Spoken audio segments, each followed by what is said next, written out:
99% of the YouTubers are not photographers, and most of them are lousy creators. I'm still honest enough to tell you that if I do a certain that kind of review where I cherry pick the other side, the darker side of those cameras, that I would be cherry picking, but nonetheless I'm going to do that because I think it's important to somewhat balance the discourse.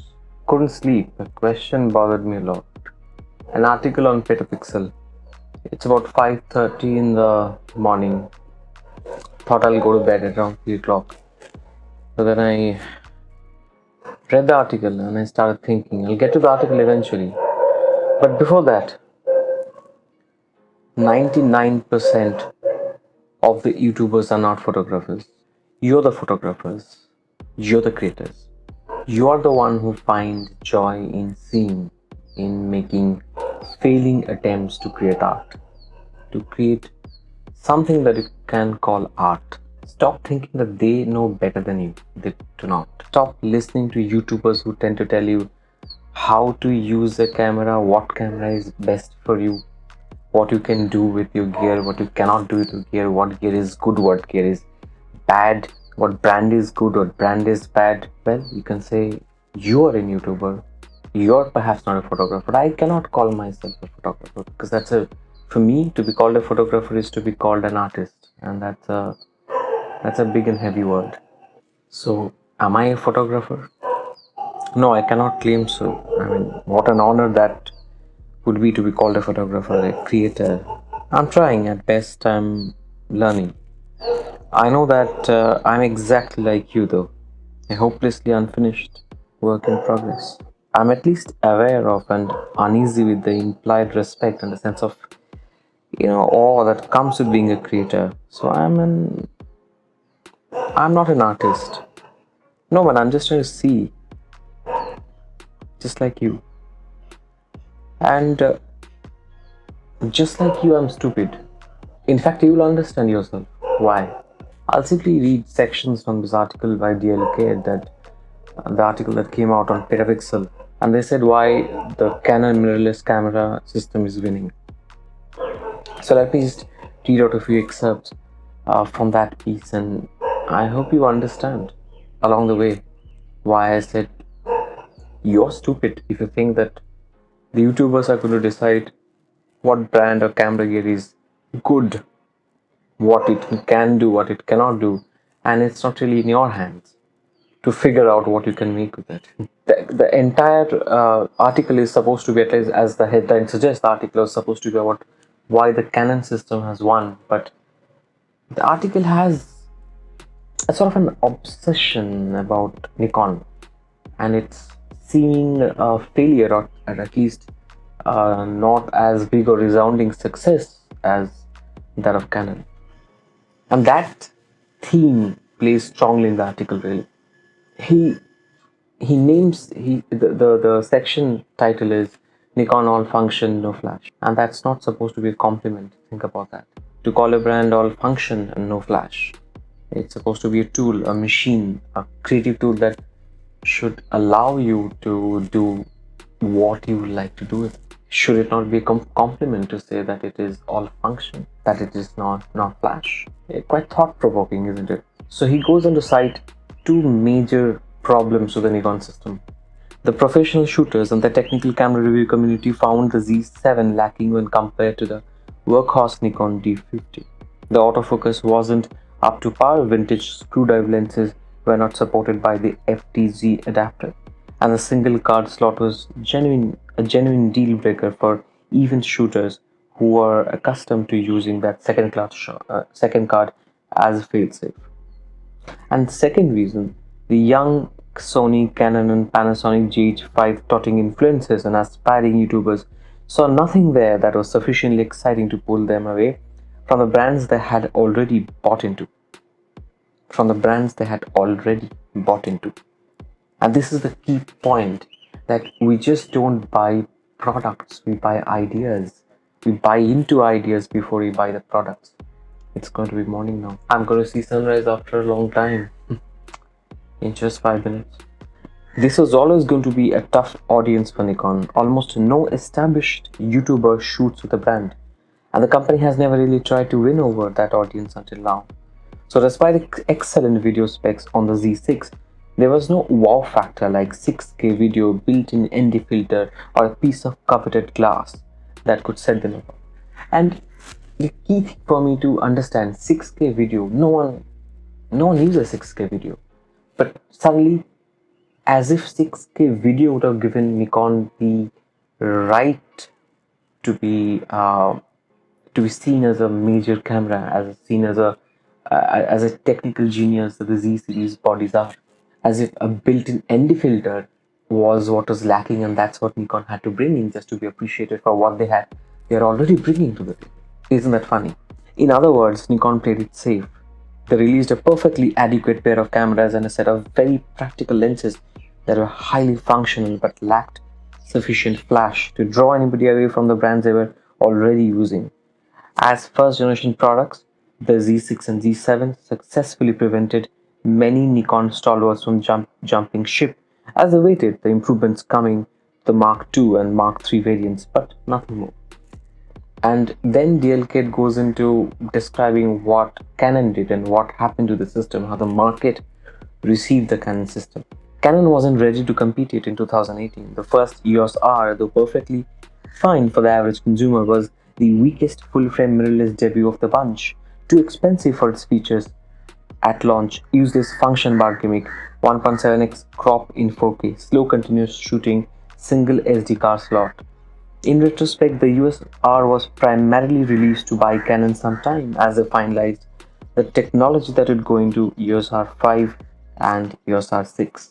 But Canon didn't catch any flack on YouTube.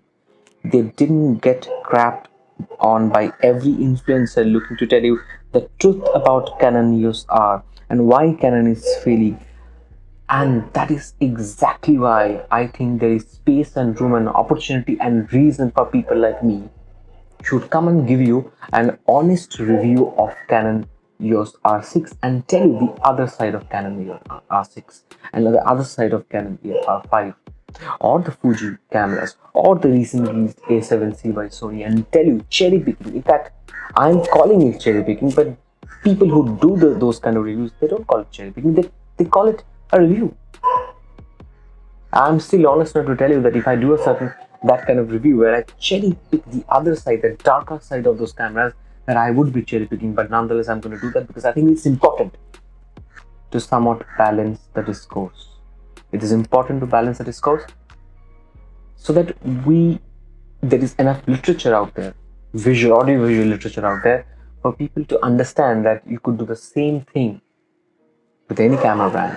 If you're writing a presentation, you're coming in front of an audience, and your audience looks to understand what's wrong with the presentation, and instead of trying to get to the intent, get to the meaning that you're trying to communicate, then every presentation you make to that audience will fail. No one can come and present. Even Al Gore cannot come to the audience and make a presentation on environment. You think Al Gore will be able to successfully convince Mr. Donald Trump on the realities of climate change? No, he wouldn't be. But he's a fantastic presenter, isn't he? The point is, there is bias, and the biases on YouTube by almost juvenile, like he said, young YouTubers is sickening. It's sickening and borderline dishonest and detrimental to unsuspecting consumers who are watching these videos and trying to decide where they should put their money. And that's the most unfortunate part.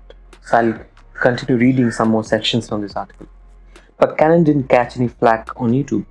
They didn't get crapped on by every influencer looking to tell you the truth about the Canon EOS R and why Canon is failing. How did they release an objectively worse camera than Nikon by a wide margin but somehow avoid getting raked over the coals for it? 3 reasons: understated marketing, a very large user base that's bot committed to Canon and Canon products, and the biggest driver of the success. They immediately began releasing flashy, exciting wow factor glass to get people excited about the future of the RF mount. And understand here, most of you out there cannot afford the 1.2s. Most of you cannot afford the R5 or the A7S III. Most of you can think really, when you're thinking alone and hard and realistically, that a $2,600 camera cannot come in 2020 with 20 megapixel unless it is a video beast, and it is not. And I'll tell you why it is. The R6 is not a video beast. Moving forward, unlike Nikon, who is still announcing plans for more DSLRs and f-mount glass in 2021, Canon went all in on the RF mount, shifting all their resources over to the RF lens development and releasing the kind of glass you usually only make once you're confident the mount is here to stay. While Nikon was saving most of its f2.8 zooms and all of its fast primes for 2020 and 21, Canon came out with the kind of lenses you can brag about to your friends and your enemies who shoot Sony. And the key thing to understand is that, like he said, Nikon brought out the pragmatic, the practical, usable lenses that people can actually afford, that people can actually think of buying. And what happened was, by giving these large 1.2 lenses to these sort of, you can say, slightly cash-rich influencers. In fact, for them it's a business, so they would invest in those 1.2 just to make a video on it, just to make 10 videos on them. But for most photographers, they won't be able to do it. But what happened is that Canon is able to create a lot of enthusiasm around their products, the mirrorless line, and most of the Canon users bought. Many of the Nikon users bought those RF bodies. Not really great RF bodies. And what they did was they used that after and used old Canon lenses. They bought into cheaper, more affordable Canon lenses, but they bought into the idea of the flash. And that's something that's unfortunate, and that's exactly what makes consumers stupid, unthoughtful, unthought through, and I would say myopic. Complaints that there wasn't enough affordable glass were muted because everyone was too busy gushing over the foundation that Canon had just laid out for the RF mount for many years to come. And he ends with this: Nikon's so-so performance, not an abject failure by any means, but certainly not the success they were hoping for, is the result of a tentative strategy that's forcing them to split their limited R&D budget between pacifying DSLR F-mount shooters and enticing would-be mirrorless converts. As if to underscore my point, just as I was finishing this column on Tuesday morning, Nikon Rumors published a report on the company's plan for 2021, 2 new DSLRs and several new f-mount lenses. Canon is winning because they chose to go all in. Nikon will continue to struggle until and unless they do the same. But there is something pure, nostalgic, and sweet, beautiful in fact, about Nikon's attempt to keep their mirrorless line going, to keep the F-mount going. It's a company that hasn't changed their mount for the longest time, for the last 60-70 years. There is something very romantic about that, and I have a deep respect for that. For many, that glorious chapter isn't over. For Nikon, it seems that chapter certainly isn't over. It doesn't mean that they would not continue to develop a new chapter and create new products, create new technologies, weave new dreams. But there is something that's there in the F-mount and the mature DSLR tech that's still exciting and let's say that's still charming for a lot of people. Now I'll give you a taste of the cherry-picked reviews a little bit, and I'll tell you why I said most of us are fools listening to these YouTubers who are like gushing over the Canon R6, especially. There are a lot to pick on about the Canon R5, but let's just talk about the Canon R6, a camera that's supposed to be a fast shooting camera, but that drops to 9 frames per second or 7 frames per second if the battery charge is below 60%. A fast shooting camera that hasn't figured out how to take care of the distortion when you use the silent shutter, and you're supposed to be shooting at 20 fps. They haven't figured out the distortion that you see in the background, the digital distortion that you see in the background. A hybrid camera that charges a premium but is not really truly hybrid, because when you move to watch Taylor Jackson, because when you move to the video, start recording video, move to video, it takes away manual control from you. A supposedly great hybrid camera that doesn't have very good codec to work with, not very rich codec to work with. A hybrid lens system that has most of its lenses focus breathing, and apparently compact 70 to 200 that only looks compact but you have to extend it, and it's a dust sucker. You're not going to baby a 70 to 200, you're going to use it like lions having sex. You're going to use it rough, real, and hard. I mean, I can go on, but that's a matter for another video. So I'll see you guys again. Good morning, and keep shooting. Keep trying to see those pictures. And I couldn't sleep tonight. I'm thinking I'll just go out and shoot some early morning shots and see how this beautiful city of New Delhi wakes up to life. See you again. Oh, and I keep forgetting to ask you guys, please subscribe because it's a new channel. Yeah, well.